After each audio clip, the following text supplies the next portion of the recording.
কিভাবে বুঝবো আমি যে স্বপ্নটা দেখেছি এই স্বপ্নটা সত্য কিনা? সত্য স্বপ্নের আলামত অথবা কিভাবে বুঝবো যে আমার স্বপ্নটা অর্থবহ কিনা? মুমিনের জীবনে বা বিশ্বাসীর জীবনে স্বপ্ন শুধু নিছক স্বপ্ন নয়, বরং এটা মুমিন জীবনে অনেক অর্থবহ এবং তাৎপর্যপূর্ণ। মুমিন জীবনে এটা একটা ভালো স্বপ্ন হতে পারে আল্লাহ তাআলার পক্ষ থেকে কোনো ধরনের সুসংবাদ কিংবা দিক নির্দেশনা, কিংবা হতে পারে বান্দার প্রতি সতর্কবাণী। একচোখা বস্তুবাদীরা বলে থাকে আমরা যখন ঘুমাই তখন মস্তিষ্ক আমাদের স্মৃতিগুলো নিয়ে নাড়াচাড়া করে, আমাদের স্মৃতিগুলোকে পুনর্বিন্যাস করে, আর সেটাই আমাদের কাছে স্বপ্ন হিসেবে ধরা দেয়। অর্থাৎ তারা বলতে চায় যে স্বপ্ন হচ্ছে ঘুমের ঘোরে আমাদের দৈনন্দিন জীবনে ঘটে যাওয়া আমাদের চিন্তা বা ভাবনার প্রতিচ্ছবি। কিন্তু ইসলামের দৃষ্টিতে স্বপ্ন শুধু আমাদের চিন্তা ভাবনার প্রতিচ্ছবি নয়, এটা হতে পারে আল্লাহ তাআলার পক্ষ থেকে সুসংবাদ, হতে পারে গ্ল্যাড টাইডিংস কিংবা সতর্কবাণী।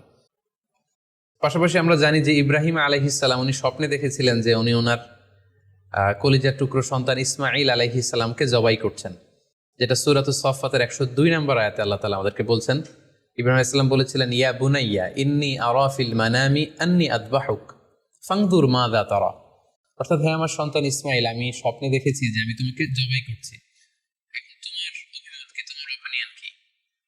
সাইয়েদনা ইসমাঈল আলাইহিস সালাম বলেছিলেন, ইফআল মা তুমার সাতাজিদুনি ইনশাআল্লাহু মিনাস সাবিরিন। মানে বাবা, আপনি স্বপ্নে যা দেখেছেন আপনি সেটাই করেন, আপনি আমাকে ধৈর্যশীলদের অন্তর্ভুক্ত পাবেন।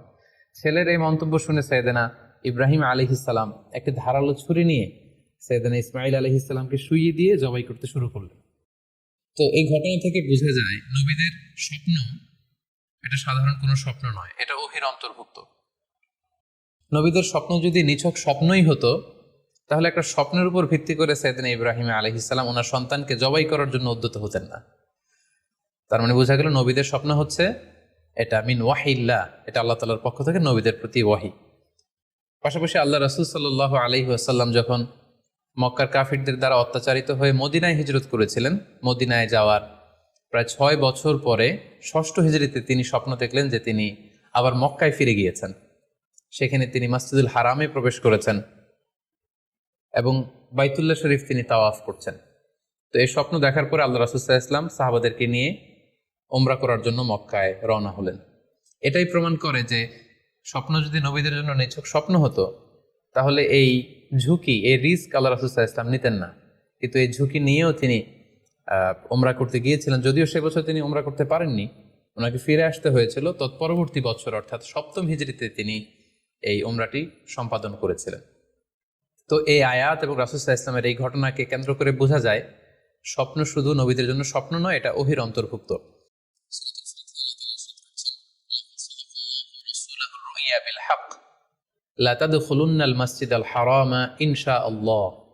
অর্থাৎ আল্লাহ তাআলা আপনার স্বপ্নকে, হে নবী, অবশ্যই সত্যায়ন করবেন এবং অচিরে ইনশাআল্লাহ আপনি মসজিদুল হারামে উমরা করার জন্য প্রবেশ করবেন। তাহলে প্রথমে আমরা জানলাম যে নবীদের কাছে ওহীর সূচনা, বিশেষ করে রাসূল সাল্লাল্লাহু আলাইহি ওয়াসাল্লামের কাছে ওহীর সূচনা হয়েছিল স্বপ্নের মধ্য দিয়ে। এরপর আমরা জানলাম নবীদের স্বপ্ন নিছক স্বপ্ন নয়, এটা ওহীর অন্তর্ভুক্ত। এই পর্যায়ে আমরা জানবো যে বিশ্বাসীদের জন্য, যারা মুমিন, তাদের জন্য স্বপ্নের গুরুত্ব কতটুকু। সেক্ষেত্রে আমরা সহিহ বুখারীর একটা হাদিস উল্লেখ করতে পারি, যেখানে আল্লাহ রাসূল সাল্লাল্লাহু আলাইহি ওয়াসাল্লাম বলেছেন, লাম ইয়াবকা মিনান নবুওয়াতি ইল্লাল মুবাশশিরাত। অর্থাৎ নবুয়ত আর পৃথিবীতে নেই, নবী হওয়ার সুযোগ আর পৃথিবীতে নেই, নবুয়ত বন্ধ হয়ে গিয়েছে। কিন্তু আল্লাহ তাআলার